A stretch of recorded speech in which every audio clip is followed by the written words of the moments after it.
Hello everyone hello everyone, কেমন আছেন সবাই? আশা করি সবাই ভালো আছেন। আজকে আমি শেখাবো ক্যানভার কিছু ম্যাজিক্যাল ফিগার, যেটা জানলে আপনারা চমকে উঠবেন। এটা একদম যারা শুরুতে ক্যানভা দিয়ে ডিজাইন করতে চাইছেন তাদের জন্য। তো এখানে আমার ক্যানভার ড্যাশবোর্ড খুলে গেছে। এখানে আমি ক্রিয়েট এ ডিজাইন থেকে আমি এখানে ইনস্টাগ্রাম পোস্ট 1080 বাই 1080 এটা নেব। এটা নেওয়ার পরে আমি এখানে দেখাবো যে ব্যাকগ্রাউন্ড কিভাবে রিমুভ করতে হয়। মানে ক্যানভাতে ব্যাকগ্রাউন্ড ব্যাকগ্রাউন্ড রিমুভ করা একদমই সহজ। এখান থেকে আপনি যে কোনো একটা পিকচার নেবেন। পিকচার নেওয়ার জন্য আপনি আপলোডে যাবেন। আপলোড থেকে আপনি যে কোনো একটা পিকচার নিন। এখানে ধরুন এটা আমি নিলাম। এই যে পিকচারটা, এটা যদি ম্যানুয়ালি রিমুভ করতে হয় ব্যাকগ্রাউন্ডটা, তাহলে অনেক সময় লাগবে। তো দেখুন ক্যানভাতে কিভাবে রিমুভ করে। এই যে কর্নারে আছে এডিট ইমেজ। এই যে দেখতে পাচ্ছেন কর্নারে আছে এডিট ইমেজ। এই যে এডিট ইমেজ, এটা দেখতে পাচ্ছেন। এটা এখানে ক্লিক করবেন। ক্লিক করার পরে এই যে কর্নারে আছে কি ম্যাজিক রিমুভার। কর্নারে আছে ম্যাজিক রিমুভার, একদম এই যে এটাতে ক্লিক করবেন। এটাতে ক্লিক করার পর আপনি দেখবেন ম্যাজিকটা, দেখেছেন এই অংশটা, যে ব্যাকগ্রাউন্ডটা কত সুন্দরভাবে রিমুভ হয়ে গেছে।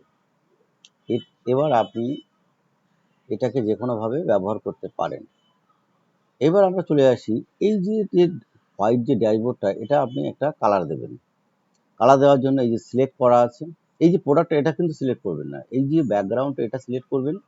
সিলেক্ট করে এই যে কর্নারে একটা আছে মানে গ্রেডিয়েন্ট আইকন, এখানে ক্লিক করবেন।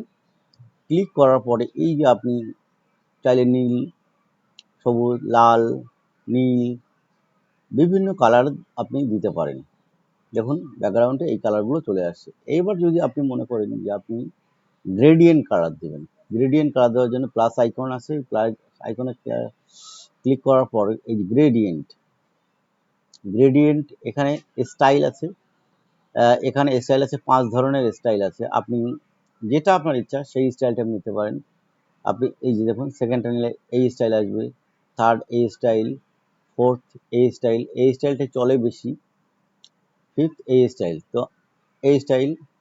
এবার আপনি মনে করুন যে আপনি এই যে দুটো কালার আছে, বাইরের দিকটা একটা কালার আর এই যে মিডিলটা একটা কালার আছে, এই কালারগুলো আপনি চেঞ্জ করবেন। তার জন্য কি করবেন, এই যে গ্রেডিয়েন্ট কালার, এখানে এই যে এই কালারটা চুজ করবেন। করে আপনি মনে করবেন এই কালারটা এই যে সিলেক্ট করবেন। দেখুন অটোমেটিক্যালি ও কালার চেঞ্জ হয়ে যাচ্ছে। এবার মনে করুন আপনি মিডিলে এই যে কালারটা যেটা জল করছে, এই কালারটা চেঞ্জ করবেন। এর জন্য আপনি এই যে এই কালারটা চেঞ্জ করে এখানে আসবেন। দেখুন মিডিলের কালারটা চেঞ্জ হয়ে গেছে। তো এগুলো ছোট ছোট বিষয়, এগুলো আপনি একটু যদি প্র্যাকটিস করেন পারবেন। তো আপনি যদি এই দুটো কালারের বাইরে আরো কালার নিয়ে আসতে চান, তো এই দেখুন এখানে এই চলে আসছে। এখানে গিয়ে আপনি এই কালারটা নিতে পারবেন, এই কালারটা নিতে পারবেন। তো তো খুবই সহজ। এবার ধরুন এই যে প্রোডাক্টটা আছে, এই প্রোডাক্টটা নিচে একটা শ্যাডো ক্রিয়েট করবেন। প্রোডাক্টটা কেমন যেন একটা মানে কোনো কিছুর উপরে নেই। তার জন্য আপনি কি করবেন,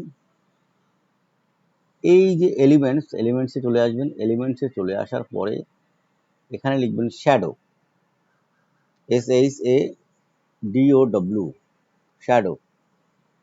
শ্যাডো ক্লিক করবেন। এখানে দেখুন বিভিন্ন ধরনের শ্যাডো চলে এসছে।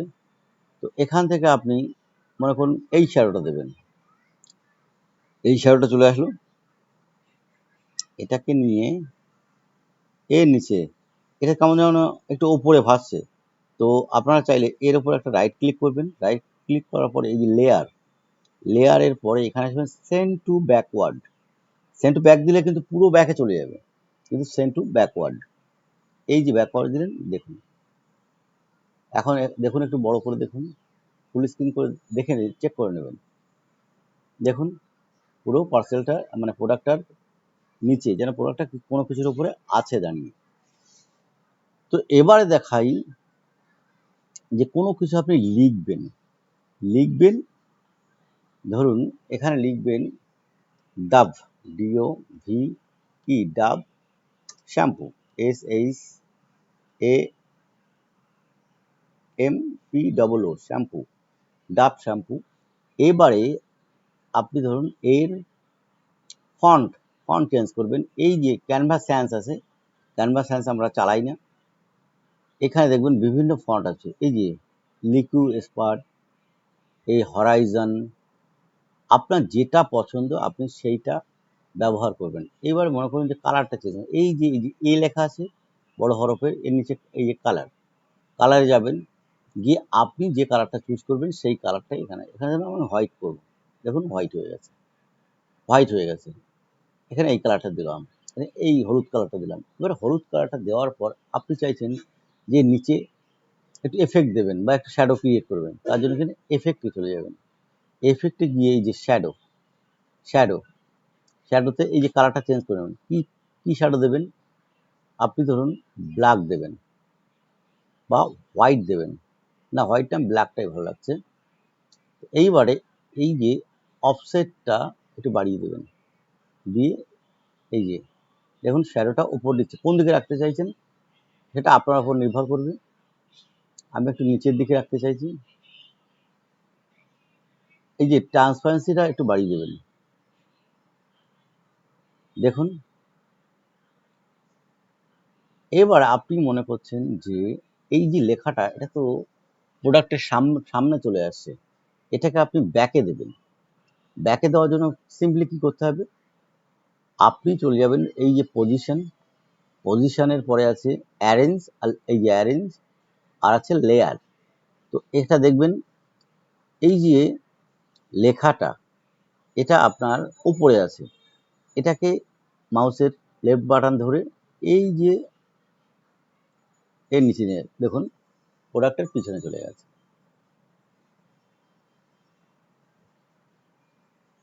এবার আপনি যেমন খুশি ডিজাইন করবেন। আজকে আমি ক্লাসটা নিচ্ছি একদম খুবই সাধারণভাবে, যেটা আপনারা শিখতে পারেন। এবার ধরুন আর কোনো এলিমেন্টস ইউজ করবেন, তো চলে যাবেন এলিমেন্টসে গিয়ে ধরুন আপনি এটা ইউজ করবেন। এই দেখুন এটা চলে আসলো। আপনি বিভিন্ন আপনার মানে ডিজাইন আইডিয়া কেমন আছে সেটার উপরে নির্ভর করবে। ধরুন এর সঙ্গে একটা সার্কেল দেবেন। এই সার্কেল আপনি বিভিন্ন ধরনের এই যে ফটোজ আছে এখানে আসবেন, এই যে সার্কেলটা ধরুন দেবেন। এটা সামনে ভাসছে, ভালো লাগছে না, সেম প্রসেস পজিশনে গিয়ে লেয়ার এই যে একদম ব্যাকে পাঠিয়ে দিন। দেখুন কত সুন্দর লাগছে। বল তুই কাজে আসিস?